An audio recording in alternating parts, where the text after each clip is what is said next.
നമസ്കാരം സുഹൃത്തുക്കളെ, എൻ്റെ പേര് സാഗർ. പുതിയൊരു വീഡിയോയിലേക്ക് ഏവർക്കും സ്വാഗതം. അപ്പോൾ നമ്മളിപ്പോൾ ചെയ്തു വരുന്ന സീരീസ് എന്ന് പറഞ്ഞാൽ ആദ്യം നടന്ന ഓൺലൈൻ എക്സാമിൻ്റെ ക്വസ്റ്റ്യൻ പേപ്പർ പാറ്റേണും ചോദിച്ച ക്വസ്റ്റ്യൻസ് എന്തൊക്കെയാണെന്നുള്ള ഡിസ്കഷനും മാർക്സിൻ്റെ വെയിറ്റേജും കാര്യങ്ങളൊക്കെയാണ് നമ്മളിപ്പോൾ ചെയ്തു വന്നുകൊണ്ടിരിക്കുന്ന വീഡിയോസ് അല്ലേ. നമ്മൾ ഇതിനോടകം തന്നെ നമ്മുടെ ഫിനാൻഷ്യൽ അക്കൗണ്ടിങ് ചെയ്തു, SMOM ചെയ്തു, അതുപോലെ തന്നെ ലോയുടെ വീഡിയോസ് ചെയ്തു, 3 ചെയ്തു.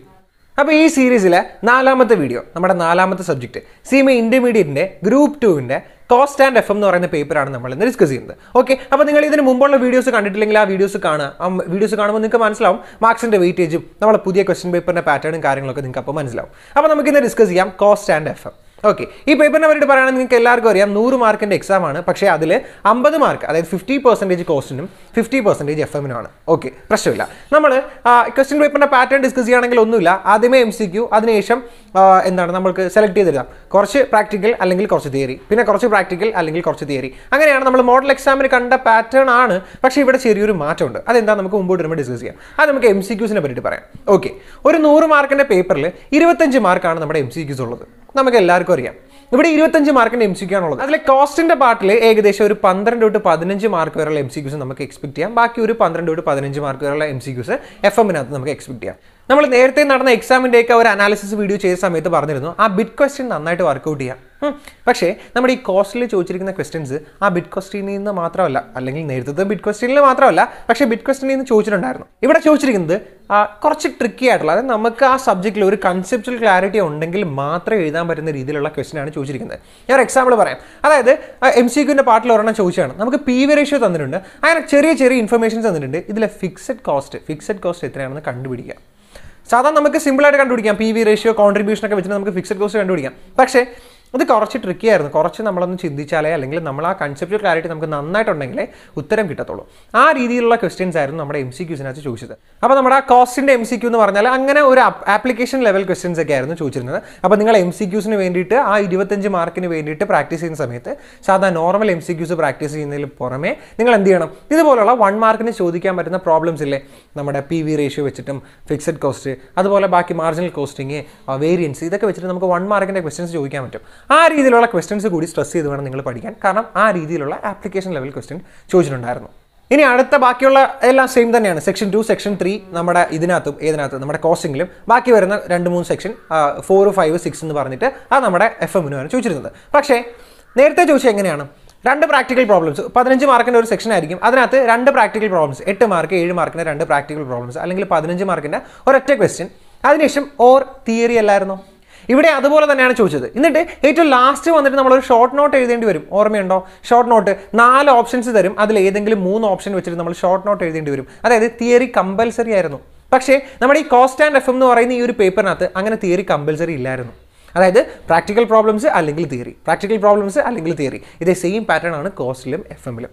ഓക്കെ അല്ലേ? അപ്പോൾ നമുക്ക് പ്രാക്ടിക്കൽ പ്രോബ്ലംസ്, നമ്മുടെ പ്രോബ്ലംസ് മാത്രം ചെയ്തുകൊണ്ട് തന്നെ ഈ പേപ്പറിൽ 100% മാർക്കിന് വേണ്ടിയിട്ടുള്ള ക്വസ്റ്റ്യൻസും അറ്റൻഡ് ചെയ്യാൻ പറ്റും. തിയറി ഇമ്പോർട്ടൻ്റ് അല്ലെന്നല്ല ഞാൻ പറയുന്നത്, കമ്പൽസറി അല്ലായിരുന്നു. അതേ സെയിം പാറ്റേൺ തന്നെ ആയിരിക്കും ഇപ്പോഴത്തെ ഇപ്പം നടക്കാൻ പോകുന്ന എക്സാമിന് ചോദിക്കാൻ പോകുന്നത്. അപ്പോൾ നമുക്ക് ആ തിയറി പാർട്ട് ഡിസ്കസ് ചെയ്തിട്ട് ഇനി വെറുതെ സമയം കളയണം. നമുക്ക് ആ ചോദിച്ച ക്വസ്റ്റ്യൻസ് ഏതൊക്കെയാണെന്ന് നോക്കാം. ആദ്യമേ കോസ്റ്റിൻ്റെ ക്വസ്റ്റ്യൻ ചോദിക്കുകയാണെങ്കിൽ മാർജിനൽ കോസ്റ്റിംഗ് ഏറ്റവും കൂടുതൽ വെയിറ്റേജിന് ചോദിച്ച ഒരു പോർഷനാണ് മാർജിനൽ കോസ്റ്റിംഗ് എന്ന് പറയുന്നത്. വളരെ ഇമ്പോർട്ടൻ്റ് എന്ന് പറഞ്ഞാൽ വളരെ ഇമ്പോർട്ടൻ്റ് ആണ്. നമുക്ക് ക്വസ്റ്റ്യൻസിൻ്റെ വെയിറ്റേജ് പറയുമ്പോൾ ഞാൻ പറഞ്ഞുതരാം മാർജിനൽ കോസ്റ്റിങ്ങിൻ്റെ ആ ഒരു ഇമ്പോർട്ടൻസ്. അപ്പോൾ ഇപ്പോൾ നടന്ന ഓൺലൈൻ എക്സാമിന് മാർജിനൽ കോസ്റ്റിങ്ങിൻ്റെ ക്വസ്റ്റ്യൻസ് നന്നായിട്ട് ചോദിച്ചിട്ടുണ്ടായിരുന്നു. ഇനി ഈ ക്വസ്റ്റ്യനെ പറ്റി എല്ലാവരും പറഞ്ഞു നമ്മുടെ ഈ കോസ്റ്റ് ആൻഡ് FM എന്ന് പറയുന്ന ഈ ഒരു പേപ്പർ കുറച്ച് ഡിഫിക്കൽട്ട് ആയിരുന്നു എന്ന്. ചിലർ പറഞ്ഞു ആവറേജ് ആയിരുന്നു. ഈ ആവറേജ് ആയിരുന്നു എന്ന് പറയുന്ന ആൾക്കാർ, അതായത് കുഴപ്പമില്ല ഒരു മോഡറേറ്റ് ലെവൽ ക്വസ്റ്റൻ ആണെന്ന് പറയുന്ന ആൾക്കാർക്ക് നല്ല കോൺസെപ്റ്റുവൽ ലെവൽ ക്ലാരിറ്റി ഉണ്ടാവും. അതായത് നമ്മൾ ഫസ്റ്റ് ഗ്രൂപ്പിൽ കോസ്റ്റ് പഠിച്ചില്ലേ, അതിൻ്റെ അതേ കണ്ടിന്യൂഷനാണ് നമ്മൾ സെക്കൻഡ് ഗ്രൂപ്പിൽ പഠിക്കുന്നത്. ആ ഫസ്റ്റ് ഗ്രൂപ്പിൽ പഠിച്ച ആ ഒരു സംഭവങ്ങളെല്ലാം നമ്മുടെ മൈൻഡിലുണ്ടെങ്കിൽ, ആ ഒരു കൺസെപ്റ്റ് എല്ലാം നമ്മുടെ മൈൻഡിലുണ്ടെങ്കിൽ നമുക്ക് സുഖമായിട്ട് ഈ പേപ്പർ അറ്റൻഡ് ചെയ്യാൻ പറ്റുമായിരുന്നു. അപ്പോൾ നിങ്ങൾ സെക്കൻഡ് ഗ്രൂപ്പ് മാത്രം പഠിക്കരുത്. സെക്കൻഡ് ഗ്രൂപ്പ് മാത്രം പഠിച്ചാൽ മതി. അതിനകത്ത് ഫസ്റ്റ് ഗ്രൂപ്പിൻ്റെ എല്ലാ കാര്യങ്ങളും കവേർഡ് ആണ്. പക്ഷേ നമുക്ക് ആ ഒരു ക്ലാരിറ്റി വേണം. എന്താണ് ആ കൺസെപ്റ്റ് എന്താണെന്ന് നല്ല ക്ലാരിറ്റി ഉണ്ടെങ്കിൽ നമുക്ക് ഈ ക്വസ്റ്റ്യൻ സിമ്പിളായിട്ട് ചെയ്യാൻ പറ്റും. അതായത് ചോദിച്ചത് നമ്മൾ പഠിക്കുന്ന ഒരുപാട് വലിയ ഐറ്റംസ് ഉണ്ട്. അതായത് സ്ഥിരം ചോദിച്ച് കാണുന്ന കുറേ ക്വസ്റ്റ്യൻസ് ഒക്കെ നമ്മൾ പഠിച്ചു. പക്ഷേ ഇവിടെ ചോദിച്ചത് വളരെ മൈന്യൂട്ട് ആയിട്ടുള്ള വളരെ എൻട്രി ലെവൽ ക്വസ്റ്റ്യൻസ് ആണ് ചോദിച്ചത്. അപ്പോൾ അതൊന്നും നമ്മൾ അത്ര സ്ട്രെസ് കൊടുത്ത് പഠിച്ചില്ല. നമ്മൾ പഠിച്ച വേറെ വലിയ കുറേ കാര്യങ്ങളൊക്കെ ഉണ്ട്. അതിൽ നിന്നല്ല കുറച്ച് ട്രിക്കി ആയിട്ട് ഈ ചെറിയ ഏതെങ്കിലും ഒരു ബേസിക് പോയിന്റുകൾ ഒന്ന് കറക്കി ചോദിക്കുന്ന രീതിയിലാണ് നമ്മുടെ ക്വസ്റ്റ്യൻസ് ചോദിച്ചിട്ടുണ്ടായിരുന്നത്. അപ്പോൾ നിങ്ങൾ പഠിക്കുമ്പോൾ എല്ലാ കാര്യങ്ങളും, അതായത് നമ്മുടെ ബേസിക്സിൽ നമ്മൾ പറഞ്ഞിരുന്ന എല്ലാ കാര്യങ്ങളും പഠിക്കുക. കാരണം അതിൽ നിന്ന് നമുക്ക് MCQs സ്കോർ ചെയ്യാൻ പറ്റും. അതിൽ നിന്ന് ഇതുപോലുള്ള ക്വസ്റ്റ്യൻസിനകത്ത് ചെറിയ ഏതെങ്കിലും ഒരു ക്വസ്റ്റ്യനകത്ത് എന്തെങ്കിലും ഒരു പോയിന്റ് കാണും നമ്മളെ വലയ്ക്കുന്ന. ആ ഒരു പോയിന്റ് മനസ്സിലാക്കിയതിന് ശേഷം നിങ്ങൾ ആ ക്വസ്റ്റ്യൻ അറ്റൻഡ് ചെയ്യുക. ഇനി ഓപ്ഷൻസ് നമുക്ക് തന്നിരിക്കുന്ന ഓപ്ഷൻസിനെ പറ്റി പറയുകയാണെങ്കിൽ ഒരു പ്രശ്നമുണ്ട്. അതായത് നമ്മൾ ആ ഒരു ഞാൻ ഈ പറഞ്ഞില്ലേ ഏതെങ്കിലും ഒരു പോയിന്റ് കാണാൻ നമ്മൾ മിസ്സായി പോകണമെന്ന്, ആ പോയിന്റ് മിസ്സായി പോയി കഴിഞ്ഞാൽ നമുക്ക് കിട്ടുന്ന ഒരു ഉത്തരം അതായത് തെറ്റായിരിക്കും. ആ തെറ്റുത്തരവും ആ ഓപ്ഷൻസിനകത്തുണ്ട്, കറക്റ്റ് ആയിട്ടുള്ള ആൻസറും ആ ഓപ്ഷൻസിനകത്തുണ്ട്. കൂടാതെ നൺ ഓഫ് ദ എബോവ് എന്ന് പറയുന്ന ഒരു ഓപ്ഷൻ നമ്മുടെ ക്വസ്റ്റിനകത്ത് കാണും. അപ്പോൾ നമ്മൾക്ക് എങ്ങനെയൊക്കെ സംഭവിച്ചാലും ഇപ്പം നമ്മുടെ ക്വസ്റ്റ്യൻ തെറ്റാണെങ്കിൽ നൺ ഓഫ് ദ എബോവ് ടിക്കിടാം. അല്ല അവർ പറഞ്ഞ ആ ഒരു പോയിന്റ് തെറ്റിയിട്ടാണ് നമുക്ക് ആൻസർ തരുന്നെങ്കിൽ അപ്പോൾ കിട്ടുന്ന ഉത്തരം ഓപ്ഷൻസിൽ കാണും. കറക്റ്റ് ആൻസർ ആണെങ്കിൽ അത് നമ്മുടെ ഓപ്ഷൻസിൽ കാണും. അങ്ങനെ നമ്മളെ വലയ്ക്കുന്ന രീതിയിലുള്ള ഓപ്ഷൻസും ചോദിച്ചിട്ടുണ്ടായിരുന്നു. നമ്മുടെ മാർജിനൽ കോസ്റ്റിംഗിൽ ചോദിച്ച ക്വസ്റ്റൻസ് എന്ന് പറഞ്ഞാൽ ഡിസൈഡ് പ്രോഫിറ്റ് ഒക്കെ വെച്ചിട്ട് നമ്മൾ PV റേഷ്യോ ഡിസൈഡ് പ്രോഫിറ്റ് ഒക്കെ വെച്ചിട്ട് സെയിൽസും കാര്യങ്ങളൊക്കെ കണ്ടുപിടിക്കുന്ന ക്വസ്റ്റൻ ഇല്ലേ, ആ ഒരു ടൈപ്പ് ക്വസ്റ്റൻ നമ്മുടെ ടെക്സ്റ്റിനകത്തുണ്ട്. ആ ക്വസ്റ്റൻ അതിൻ്റെ ഒരു ആപ്ലിക്കേഷൻ ലെവൽ ക്വസ്റ്റൻ ആണ് മാർജിനൽ കോസ്റ്റിംഗ് ചോദിച്ചത്. അതിനുശേഷം ചോദിച്ച ഒരു ഇമ്പോർട്ടൻ്റ് ആയിട്ടുള്ള ടോപ്പിക്കാണ് നമ്മുടെ സ്റ്റാൻഡേർഡ് കോസ്റ്റിംഗ്. ഓർമ്മയില്ലേ standard costing, standard, budgeted, variance, analysis, ഓർമ്മയുണ്ട് ആ ഒരു സംഭവം. ആ സ്റ്റാൻഡേർഡ് കോസ്റ്റിങ്ങിൻ്റെ ക്വസ്റ്റൻ ചോദിച്ചു. അതിന് ഏറ്റവും കൂടുതൽ വർഷം ആവർത്തിച്ച് ചോദിച്ചിട്ടുള്ളതാണ് നമ്മുടെ മെറ്റീരിയൽ വേരിയൻസ് ഇല്ലേ, മെറ്റീരിയൽ വേരിയൻസും അതുപോലെ തന്നെ നമ്മുടെ ഫിക്സഡ് ഓവർഹെഡ് വേരിയൻസും. നമുക്ക് ഇത്തവണയും ചോദിച്ചു, ഫിക്സഡ് ഓവർഹെഡ് വേരിയൻസ് ചോദിച്ചു, മെറ്റീരിയൽ വേരിയൻസ് ചോദിച്ചു. അപ്പോൾ ഇത് രണ്ട് ഇമ്പോർട്ടൻ്റ് ആയിട്ടുള്ള ടോപ്പിക്കാണ്. സ്റ്റാൻഡേർഡ് കോസ്റ്റിംഗ് നിങ്ങൾ നന്നായിട്ട് പഠിക്കാം. പിന്നെ ചോദിച്ചൊരു ചോദ്യമാണ് ലേണിംഗ് കർവ്. നിങ്ങളുടെ ലേണിംഗ് കർവിൻ്റെ ആ ചാപ്റ്റർ എടുക്കുകയാണെങ്കിൽ അതിൽ ഇല്ലുസ്ട്രേഷൻ 4 ഇല്ലേ, ആ ഇല്ലുസ്ട്രേഷൻ 4 മോഡലായിട്ടുള്ള ക്വസ്റ്റൻ അതുപോലുള്ള ക്വസ്റ്റൻ ആണ് ചോദിച്ചത്. പക്ഷേ നമ്മൾ ആ ടെക്സ്റ്റിൽ കൊടുത്തിരിക്കുന്ന ആ ഇല്ലുസ്ട്രേഷൻ 4 അതേ സെയിം ക്വസ്റ്റൻ അതേ പാറ്റേൺ ആണ്. പക്ഷേ നമ്മൾ ആ ഒരു രീതിയിൽ ക്വസ്റ്റൻ ചെയ്തു വന്നു കഴിഞ്ഞാൽ ഓപ്ഷനിൽ കിടക്കുന്ന ആൻസർ കിട്ടില്ല, വേറെ ഏതോ ഒരു ആൻസറാണ് നമുക്ക് കിട്ടുന്നത്. അപ്പോൾ അതിൽ എനിക്ക് എന്തോ ഒരു ഡൗട്ട് ഉണ്ട്. നമ്മുടെ ആ ക്വസ്റ്റൻ ചിലപ്പോൾ ഞാൻ ചെയ്ത മെത്തേഡ് തെറ്റായതുകൊണ്ടായിരിക്കും, ആ ഇല്ലുസ്ട്രേഷൻ 4 ആയിരിക്കില്ല. പക്ഷേ എനിക്ക് കണ്ടപ്പോഴത്തേക്ക് ആ ഇല്ലുസ്ട്രേഷൻ 4 നമ്മൾ വർക്കൗട്ട് ചെയ്ത അതേ പ്രോബ്ലം പോലെയാണ് തോന്നിയത്. നിങ്ങളപ്പോൾ ലേണിംഗ് കർവും പഠിക്കണം. ലേണിംഗ് കർവിൽ നിന്ന് ഒരുപാട് ടഫായിട്ടുള്ള ക്വസ്റ്റൻ അല്ല, സിമ്പിൾ ക്വസ്റ്റൻ ആണ് ചോദിച്ചത്. ഞാൻ പറഞ്ഞ കണക്ക് ബേസിക് ആയിട്ടുള്ള പോയിന്റുകളെല്ലാം ഓർത്ത് വയ്ക്കുക. അപ്പോൾ കോസ്റ്റിൽ നിന്ന് ഇത്രയൊക്കെ ഉള്ളൂ ചോദിച്ചിട്ടുണ്ടായിരുന്നു. പിന്നെ തിയറിയുടെ കാര്യം ഞാൻ പറഞ്ഞല്ലോ, തിയറി എന്ന് പറഞ്ഞ ഓപ്ഷനിലാണ്, നമുക്ക് കമ്പൽസറി ആയിട്ട് അറ്റൻഡ് ചെയ്യേണ്ട തിയറി ഉണ്ടായിരുന്നില്ല.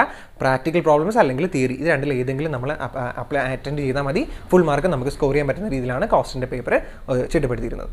ഇനി നമുക്ക് FM പറ്റി സംസാരിക്കാം. നമുക്ക് ഈ വീഡിയോയുടെ ഏറ്റവും ലാസ്റ്റ് നേരത്തെ നമ്മൾ മുമ്പ് ചെയ്തതുപോലെ മാർക്സിൻ്റെ വെയിറ്റേജും ഇമ്പോർട്ടൻ്റ് ആയിട്ടുള്ള ടോപ്പിക്കുകൾ ഏതാണെന്നും കൂടെ ജസ്റ്റ് ഒന്ന് പറഞ്ഞിട്ട് പോകാം.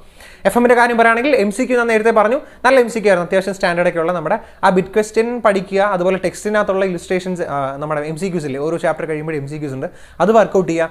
Previous year question papers work out ചെയ്യാൻ പറ്റുമെങ്കിൽ അത് വർക്കൗട്ട് ചെയ്യുക. ഏറ്റവും ബെസ്റ്റ് കാര്യം RTP MTP ഒക്കെ ഉണ്ടെങ്കിൽ അത് നിങ്ങൾ മാക്സിമം വർക്കൗട്ട് ചെയ്യും. എവിടെയൊക്കെ ഇല്ലുസ്ട്രേഷൻ നമ്മുടെ MCQs വർക്കൗട്ട് ചെയ്യാൻ കിട്ടുമോ അതെല്ലാം നിങ്ങൾ മാക്സിമം വർക്കൗട്ട് ചെയ്യുക. ഇനി നമ്മുടെ FM എല്ലാ പ്രാവശ്യം ചോദിച്ചു കാണുന്ന ഒരു ക്വസ്റ്റ്യൻ, ഏറ്റവും കൂടുതൽ പ്രാവശ്യം ചോദിച്ചു കാണുന്ന ക്വസ്റ്റ്യൻ ആണ് വാക്ക്. അറിയാമല്ലോ, weighted average cost of capital. അത് പല രീതിയിൽ ചോദിക്കാം. ഒന്നെങ്കിൽ നമുക്ക് പല കോസ്റ്റ് ഓഫ് ക്യാപിറ്റൽസ് തരാം, കോസ്റ്റ് ഓഫ് ഇക്വിറ്റിയും കോസ്റ്റ് ഓഫ് റീറ്റെയിൻഡ് ഏർണിംഗ്സും അതുപോലെ പ്രിഫറൻസ് ഷെയർസിൻ്റെ എല്ലാത്തിനെയും കോസ്റ്റ് തരാം. അത് വെച്ചിട്ട് weighted average cost of capital എത്രയാണെന്ന് കണ്ടുപിടിക്കുന്ന ഒരു ക്വസ്റ്റ്യൻ ഇത്തവണ നമുക്ക് ചോദിച്ചു.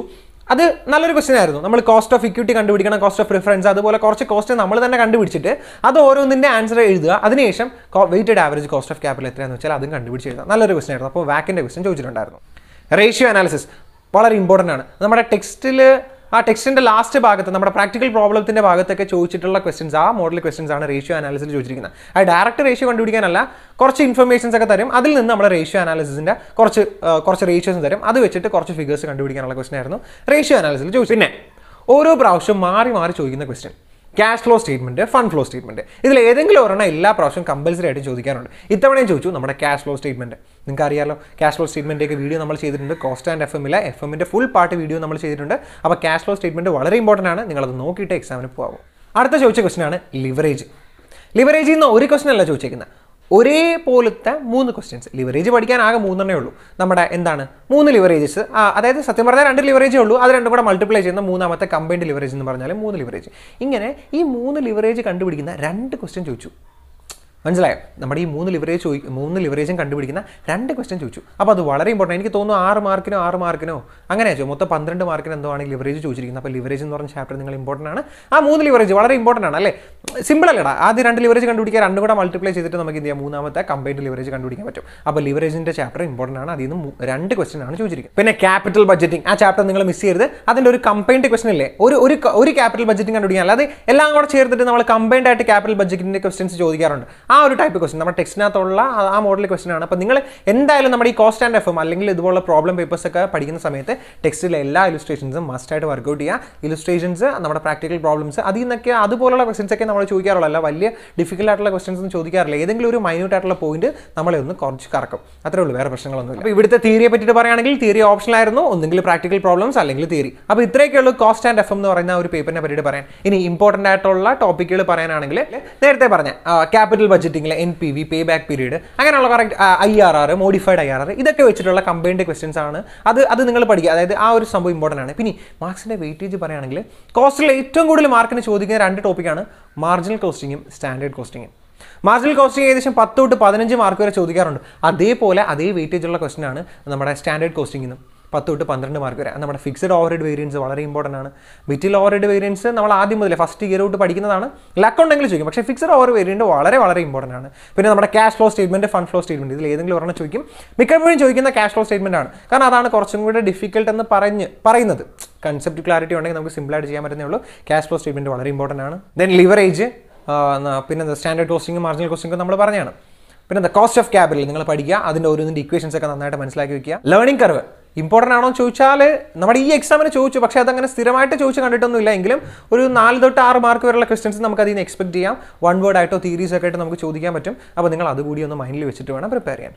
അപ്പോൾ ഇത്രയൊക്കെ ഉള്ളൂ കോസ്റ്റ് ആൻഡ് FM എന്ന് പറയുന്ന പേപ്പറിനെ പറ്റിയിട്ട് ഡിസ്കസ് ചെയ്യാൻ വേണ്ടിയിട്ടുള്ളത്. ഇനി നമുക്ക് ഏതാ സബ്ജക്റ്റ്? ഫസ്റ്റ് ഗ്രൂപ്പിൻ്റെ അടുത്ത 3-ാം സബ്ജക്റ്റ് ടാക്സ് ആണ് അല്ലേ? ടാക്സിൻ്റെ വീഡിയോ ചെയ്യാം. അത് കഴിഞ്ഞിട്ട് GSTയുടെ വീഡിയോ നമുക്ക് ചെയ്യാം. ബാക്കിയുള്ള 2 സബ്ജക്റ്റുകൂടെ ചെയ്തിട്ട് നമുക്ക് ഈ ഒരു സീരീസ് ക്ലോസ് ചെയ്യാം. അപ്പോൾ ഇനി എന്താണ്, നിങ്ങൾക്ക് ഇതുപോലുള്ള വീഡിയോസ് വേണമെങ്കിൽ ഉറപ്പായിട്ട് നമ്മുടെ ചാനൽ സബ്സ്ക്രൈബ് ചെയ്യുക. നമ്മുടെ ഈ ചാനലിൽ ഇടുന്ന വീഡിയോസ് നിങ്ങൾക്ക് ഹെൽപ്ഫുൾ ആയിട്ട് തോന്നുകയാണെങ്കിൽ ഉറപ്പായിട്ട് നിങ്ങളുടെ ഫ്രണ്ട്സിന് കൂടി റെഫർ ചെയ്ത് കൊടുക്കുക. ഇത് നമ്മുടെ കമ്മ്യൂണിറ്റിയാണ്. അത് വളർത്തുക എന്നുള്ളത് നിങ്ങളുടെ കൂടി റെസ്പോൺസിബിലിറ്റി ആയിട്ട് കാണാം. പിന്നെ എന്താ പറയാനുള്ള വേറെ ഒന്നുമില്ല. നിങ്ങളെല്ലാവരും കോൺഫിഡൻ്റ് ആയിട്ട് പോയി എക്സാം എഴുതാം. നമുക്കിനി അടുത്ത വീഡിയോയിൽ കാണാം.